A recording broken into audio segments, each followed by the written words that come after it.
పార్వతీపురం మన్యం జిల్లా కొమరాడ మండల కేంద్రంలో 7 రోజులుగా త్రాగునీరు లేక మహిళలు తీవ్ర ఇబ్బందులు పడుతున్నారు. మరనాడు వీధిలో సిపిఎం ఆధ్వర్యంలో ఖాళీ బిందెలతో పైపుల వద్ద నిరసన చేపట్టారు. అధికారులు హామీ ఇచ్చినా నీటి సరఫరా పునరుద్ధరించలేదని ఆవేదన వ్యక్తం చేశారు.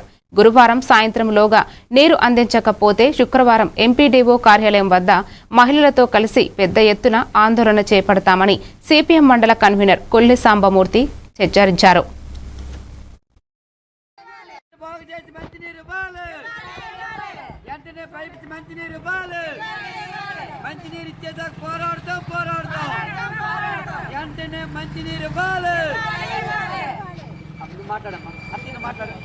మీకేటంటే మీకు బోర్లు ఉన్నాయి, మీకు కరెంట్ అక్కర్లేదు, మీకు ఏది లేదు, మాకు కరెంట్ లేదు, బోర్ లేదు. పార్వతీపురం మన్యం జిల్లా కొమరాడ కేంద్రంలో 7 రోజులు అవుతుంది. మంచినీరు లేదు. ఇదండి కొలైపోయింది. ఈ మంటం వెతికిలాడే పరిస్థితి ఉంది. ఇది చాలా దారుణమైన పరిస్థితి తెలియజేస్తున్నాం.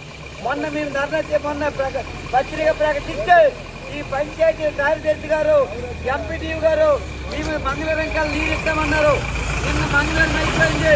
ఈరోజు బుధవారం సాయంత్రం కల్లా కానీ నీరు ఇవ్వకపోతే శుక్రవారం ఈ మహిళలందరినీ తీసుకెళ్లి కొమరాడ ఎంపీడీఓ కార్యాలయం వద్ద ధర్నా చేస్తామని చెప్పి ఈ సందర్భంగా తెలియజేస్తున్నాం.